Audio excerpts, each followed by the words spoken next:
Hey, how you guys doing? We just did a video on collecting Liquidambar, a native sweet gum. This is actually a sweet gum that I started growing from seed. I started this in 2002.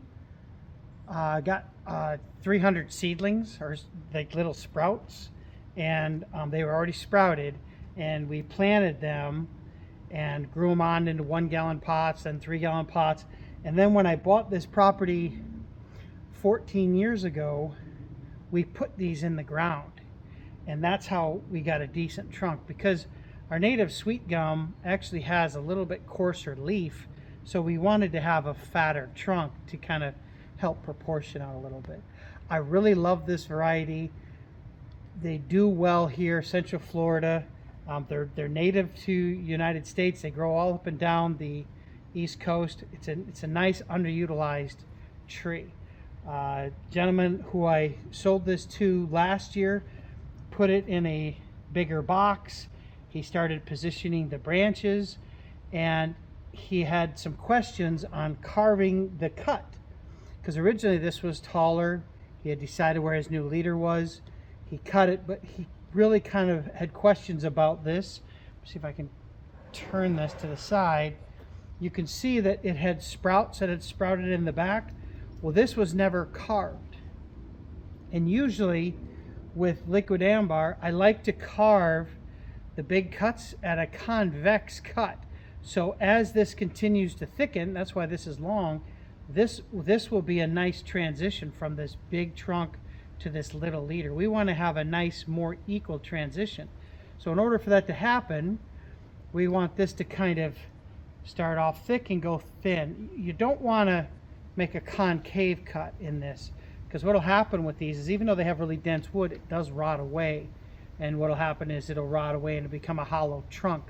He's doing the smart thing by putting it in a bigger box and letting the leader run, but he needs to carve this correctly so it'll roll over the next 2 to 3 years. And it will roll over the next 2 to 3 years. What we're going to do, I'm going to do it kind of quick. I'm just going to do a nice convex cut, and then I'm going to come back with the blade and I'm going to do a smooth cut around it, and then I'm going to put some cut clay on it, just to keep the cambium around the perimeter moist and also kind of protect it from bugs or fungus. I'm going to hit it with a little bit of Lysol water. I'm going to let it dry, and then I'm going to put cut clay on it. All right?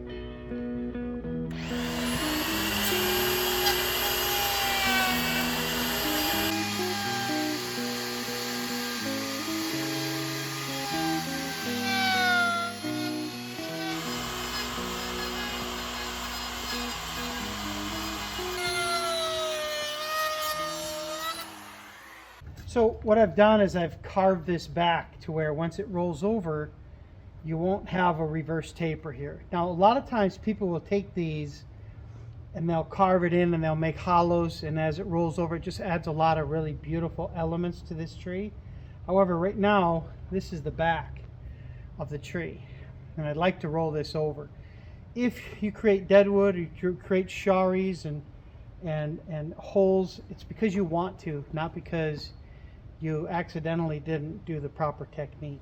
So what I'm doing right now is I'm going to cut the edge nice and sharp to kind of help incite the cambium to roll over. And this tree will literally roll over probably a third, and then a third, and by the third year it'll probably roll over all the way. If it's rolled over 2/3 in 2 years, I'll come in here with my blade and I'll re-score the edge to reactivate that cambium to continue it rolling over. Because after 2 years, they tend to stop continuing to roll over. Especially if he starts cutting the top back a lot, you're going to get a lot less growth. You get a lot less cambium growth and a lot less thickening here. So it's good to every 2 years to re-aggravate this, to continue it rolling over. I'm getting rid of any of the little ridges in here, trying to smooth it, get it nice and smooth.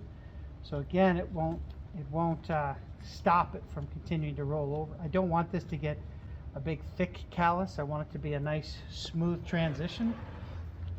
So I'm just cutting it. I did get real close, hit the wire a little bit here. So I wanted to finish this little area over here with the hand tool. Just couldn't really get the grinder in there. These branches will also help this heal faster.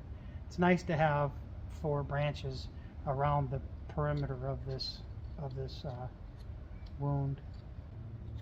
This was cut a couple years ago, and you can see that this is starting to discolor. This is fungus. This is what happens to dead wood. It's solid now, but that doesn't mean it's going to maintain its integrity. So what we do is every spring when we check this, if it's starting to rot away, we'll come in here and we will check it, get rid of any of the soft wood, any of the rotted wood, and if we want this to continue to heal up, we'll put Durham's wood hardener in here, which it'll actually roll over Durham's. It will not roll over rotted wood, however. So if it's not firm and solid, it'll stop rolling over and you'll have a wound in there indefinitely. So what I did is I also put a little bit of Lysol water on this. This is going to help slow down. It's not going to stop the rot, but it'll help kind of slow it down a little bit. Then we use something called cut clay. That's going to cover this whole entire thing up once it's dry. It's not going to cover it very good while it's still wet. But this cut clay is going to be smeared over that, and it's going to keep the rain from getting in there. It's going to keep the bugs from getting in there. It's going to keep the cambium around the perimeter moist. And as the cambium continues to roll, this will actually get pushed off and it'll fall down. I can't tell you, when you go out there in the garden, you'll see trees that had this cut clay put on it 2-3 years ago, and it's literally pops off. It's really neat.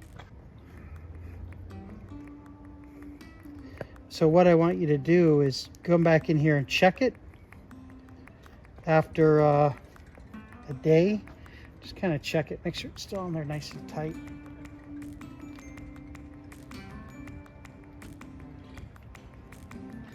Because it needs to be tight. And this tree is probably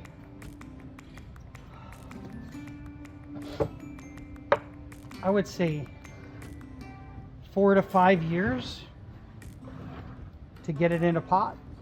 And in that time, he's going to just let a lot of these branches grow long.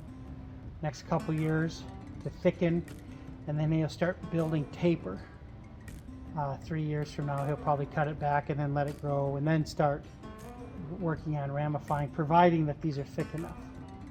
But I'd like to see this in a pot 5 to 10 years from now, depending on how big your ultimate tree is. All right, thank you very much. Appreciate it.